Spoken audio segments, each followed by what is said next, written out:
and as we approach Oshit Corner you can see it's a trifle damp, but we've not had any rain since the wee small hours of the morning, and the sun's been out and it's fairly windy, so hopefully the rally field should be in a good state. Anyway, there's nothing coming, and so it's off we go.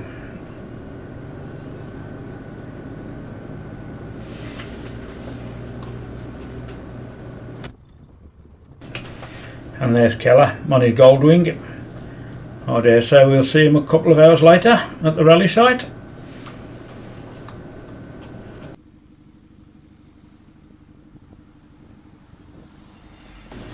Traffic's a bit heavy on the A41 going into Wolverhampton. On Sunday a chap at the CAF said, "I saw you Friday in Bilston." "Oh, really?" He says, "Yeah, I was riding a black Goldwing." And I thought, yes, I did remember seeing a black Goldwing.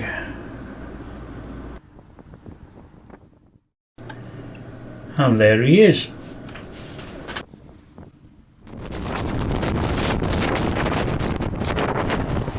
And before long we're out of Wolverhampton. I didn't need to fill up, but I thought if I top the tank up now it'll make working my fuel consumption out a bit easier later on in the weekend.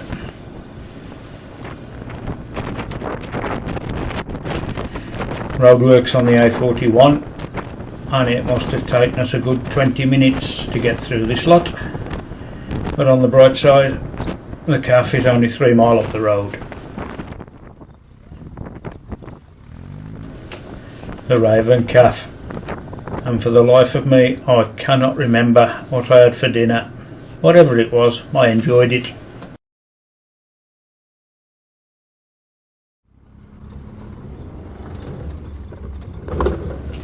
The rally site's only 12 miles down the road from here, so it shouldn't take long.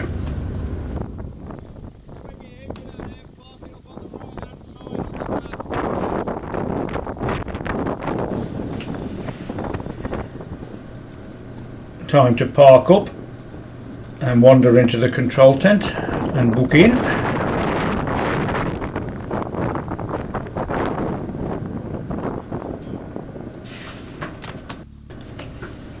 Seeing as it's rather windy today, I decide to turn the dog kennel so it's facing nose into the wind.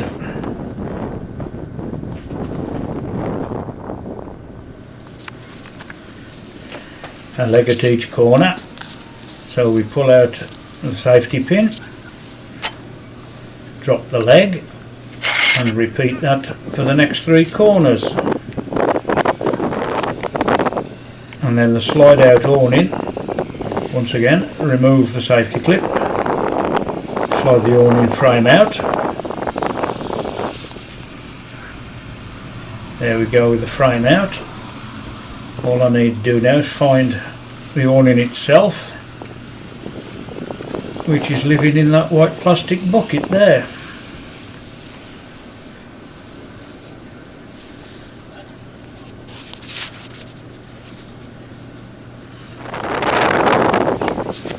Right, that's the awning on. All we need to do now is peg it down and we're set up. Well, that's it. So ends Friday. Saturday morning,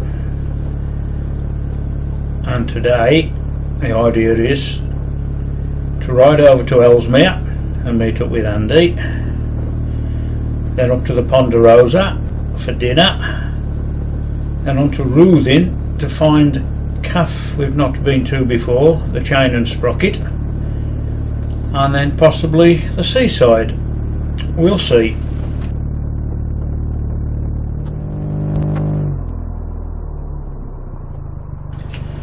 "12 miles down the road and we're in Ellesmere." So I park up, sit down, do a bit of duck watching for a bit, and wait for Andy to roll up.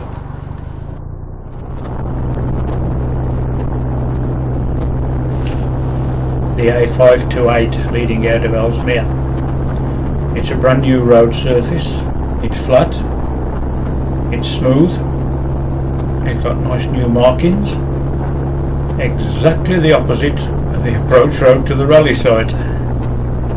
So I think I'll enjoy this road for a bit.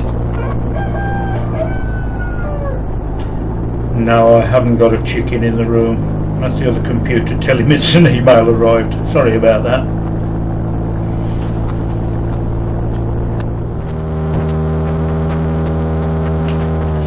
And we take the old road up to the Ponderosa rather than coming up the Horseshoe Pass.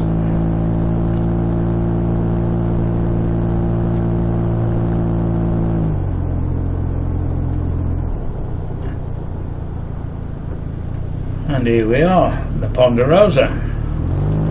And this time I did remember what I had for dinner. It was a steak and ale pie and chips. And very nice it was too.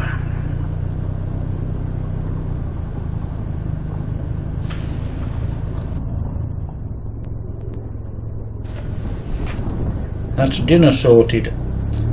So now we need to head 7 miles down the road to Ruthin and try and find the chain and sprocket calf.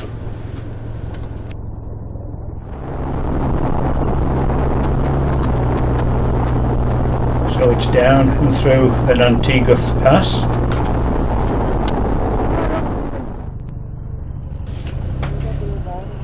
We was wondering where the calf was, and then this fellow in the red car who's just come round the corner, he shouted out to us, if you turn left, it's just down there on your right. So okay, we'll turn left and we'll go down here, and lo and behold, on our right is the chain and sprocket calf. Seems a nice place. Okay, we only had a cuppa, didn't have anything to eat, but I got a feeling I'll be coming back to this place to try the food before too long.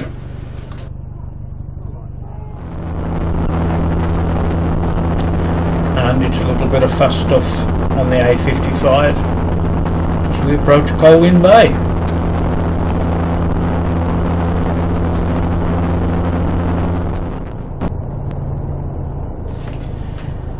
That'll be the seaside then. I suppose the best thing to do is take a ride up, find somewhere to park and grab an ice cream.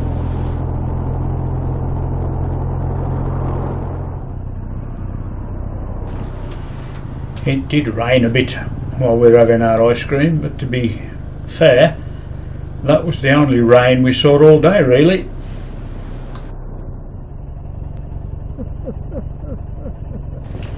This was fun. We've got a steep hill, a bus and a car driver who hasn't got a clue.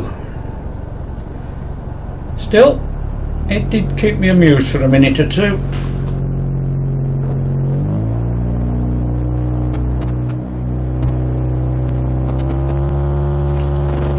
You can't really see how steep this hill is, but it's steep, trust me. And there's the tram lines running parallel to it.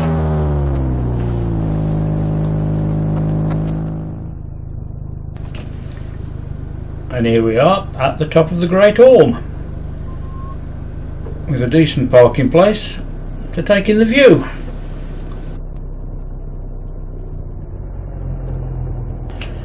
And as we come back down, you get an excellent view of the bay in Llandudno. And coming towards us is one of the cable hauled trams that go up to the summit. And just a little bit further down, the other tram is crossing the road. And you get a last glimpse of the town, and shortly we'll be back at sea level.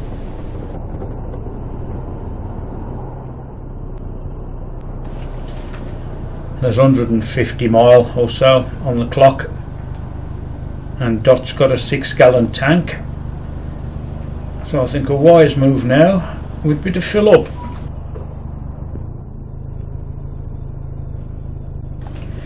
Betsy, go ahead. Time for another cuppa. One of the disadvantages with a trike is finding somewhere to park it. No problem if you're on a solo motorcycle, there's dedicated bike parking there. Oh well, we'll go around again. Somebody's bound to be pulling out. There we go, there's one leaving now. And just to make things even better, there's still a bit of time left on the ticket. So, thank you very much.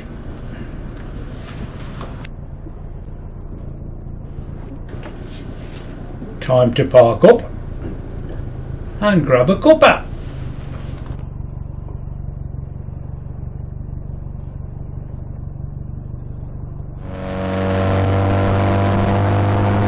And it's onto the A5 and on towards Llangollen.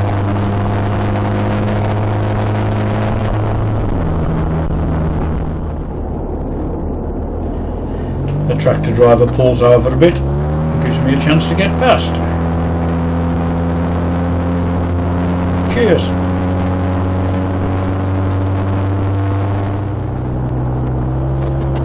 I spot what I think is a pre-digital fuel pump hiding behind these gas bottles. Sadly, there was no way to get a real good look.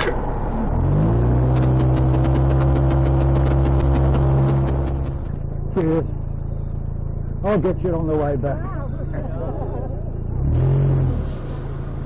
Time for another leg stretch.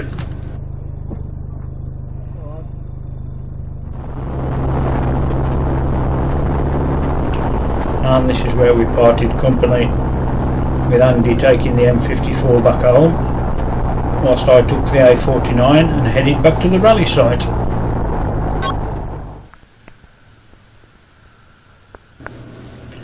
I'll get back to the site at around tea time.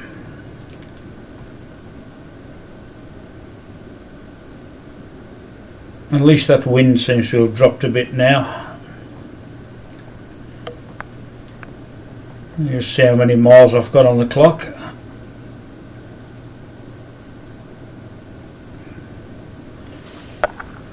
Oh well, there we go. Let's go and find some tea.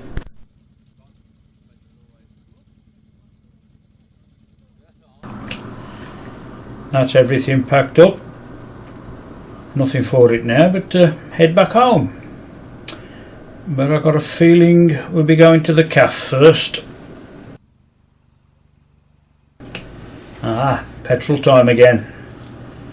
And with 236 mile on the clock, I've used 8¼ gallons of petrol, which works out at 28 to the gallon, which for an outfit that weighs over a ton when it's towing and it has the aerodynamics of a brick, I don't think that's too bad at all.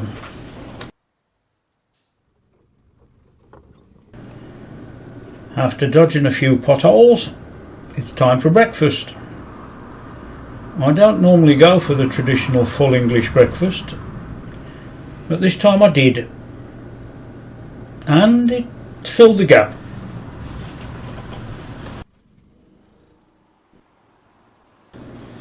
I stop in the lay-by the church at Tongue to take a couple of photographs, stretch the legs a bit, and then decide whether I'm going to go on the A41 through Wolverhampton or down the M54 and onto the M6.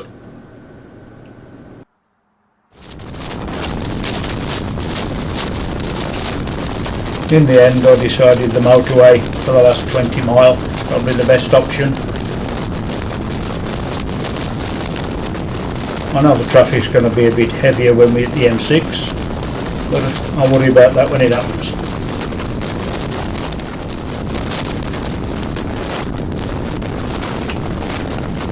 Rather than getting off at junction 9, Wednesbury, like I normally do, I thought I'll carry on past where the M5 splits from the M6, which is here.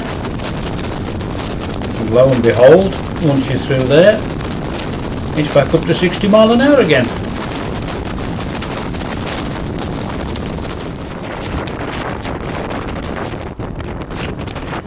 And as we round our shit corner, it ain't been a bad weekend.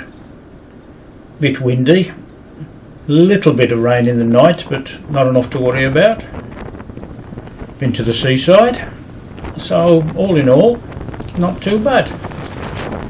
Suppose I'd best try and get the dog kenneling back into the garage. It's always a little bit tricky due to it being on a slope, but we managed to get in there safely. The MZ goes in next, followed by the trailer.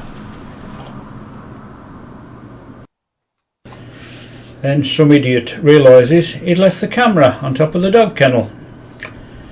Oh well, let's rescue that. And that's about it, I suppose. So until the next time, see you later.